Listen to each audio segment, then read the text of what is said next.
ದೆಹಲಿಯ ಆ ಮೀಟಿಂಗ್ ಬಳಿಕವೇ ಟ್ವೀಟ್ ಮಾಡಿದ್ದಾದ್ರು ಯಾಕೆ? ಯಾರಾದರೂ ನಿಮ್ಮನ್ನ ಅವರ ಅರಮನೆಗೆ ಆಹ್ವಾನಿಸಿದಾಗ ನಿಮಗೆ ಇಷ್ಟವಾದ್ರೆ ಹೋಗಿ, ಆದರೆ ಅದಕ್ಕಾಗಿ ನಿಮ್ಮ ಗುಡಿಸಲಿಗೆ ಬೆಂಕಿ ಹಚ್ಚಿ ಹೋಗಬೇಡಿ. ಒಂದು ವೇಳೆ ಆ ದೊರೆಯೂ ನಿಮ್ಮ ಜೊತೆಗೆ ಜಗಳ ಮಾಡಿ ನಿಮ್ಮನ್ನ ಅರಮನೆಯಿಂದ ಹೊರ ಹಾಕಿದ್ರೆ ಮತ್ತೆ ಎಲ್ಲಿಗೆ ಹೋಗ್ತೀರಿ? ಇರೋ ಗುಡಿಸಲನ್ನ ಕಳ್ಕೊಂಡ್ರೆ ನಿಮ್ಮನ್ನೇ ಮಾರಾಟ ಮಾಡ್ಕೊಳ್ಳೋದಾದ್ರೆ ಮಾಡ್ಕೊಳ್ಳಿ, ಅದಕ್ಕಾಗಿ ನಿಮ್ಮದೇ ಸಂಘಟನೆಯನ್ನ ನಾಶ ಮಾಡಕ್ ಹೋಗ್ಬೇಡಿ. ಯಾರಿಗೆ ಹೇಳ್ತಾ ಇದ್ದಾರೆ ಮಹದೇವಪ್ಪ ಅವರು? ಯಾರಿಗೆ ವ್ಯಂಗ್ಯ ಮಾಡ್ತಾ ಇದ್ದಾರೆ?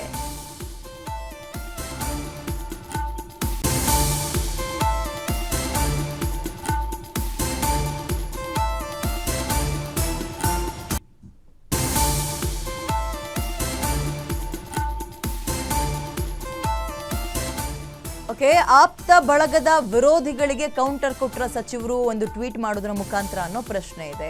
ಡೆಲ್ಲಿಯಲ್ಲಿ ಮೀಟಿಂಗ್ ಆದ ಮೇಲೆ ಮಾಡಿದ್ದಾರೆ ಈ ಟ್ವೀಟ್ನ. ಏನಂತ?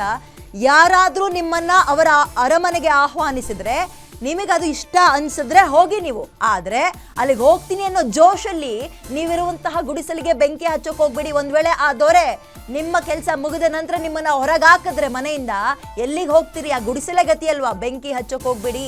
ನಿಮ್ಮನ್ನೇ ಮಾರಾಟ ಮಾಡ್ಕೊಳ್ಳೋದಾದ್ರೆ ಮಾಡ್ಕೊಳ್ಳಿ ಅಂತ ಟಾಂಗ್ ಕೊಟ್ಟಿದ್ದಾರೆ. ಅದಕ್ಕಾಗಿ ನಿಮ್ಮದೇ ಸಂಘಟನೆಯನ್ನ ನಾಶ ಮಾಡಬೇಡಿ ಅಂತ ಹೇಳಿದ್ದಾರೆ. ಯಾರಿಗೆ ಹೇಳಿದ್ದಾರೆ ಅನ್ನುವಂಥದ್ದು ಕುತೂಹಲ ಮೂಡಿಸ್ತಾ ಇದೆ. ನೋಡಿ ಅಲ್ಲಿ ಡಾಕ್ಟರ್ ಎಚ್ ಸಿ ಮಹಾದೇವಪ್ಪ ಅವರ ಅಕೌಂಟಿಂದನೇ ಬಂದಿರುವಂತಹ ಟ್ವೀಟ್ ಇದು. ಯಾರಾದರೂ ನಿಮ್ಮನ್ನ ಅವರ ಅರಮನೆಗೆ ಆಹ್ವಾನಿಸಿದಾಗ ನಿಮಗೆ ಇಷ್ಟ ಆದರೆ ಹೋಗಿ, ಆದರೆ ಅದಕ್ಕಾಗಿ ನಿಮ್ಮ ಗುಡಿಸಲಿಗೆ ಬೆಂಕಿ ಹಚ್ಚಿ ಹೋಗಬೇಡಿ. ಒಂದು ವೇಳೆ ಆ ದೊರೆಯು ನಿಮ್ಮ ಜೊತೆಗೆ ಜಗಳ ಮಾಡಿ ನಿಮ್ಮನ್ನ ಅವನ ಅರಮನೆಯಿಂದ ಹೊರ ಹಾಕಿದ್ರೆ ಆಗ ನೀವು ಎಲ್ಲಿಗೆ ಹೋಗ್ತೀರಿ? ನೀವು ನಿಮ್ಮನ್ನೇ ಮಾರಾಟ ಮಾಡ್ಕೊಳ್ಳೋದಾದ್ರೆ ಮಾಡ್ಕೊಳ್ಳಿ, ಆದರೆ ಅದಕ್ಕಾಗಿ ನಿಮ್ಮ ಸಂಘಟನೆಯನ್ನೇ ನಾಶ ಮಾಡಬೇಡಿ.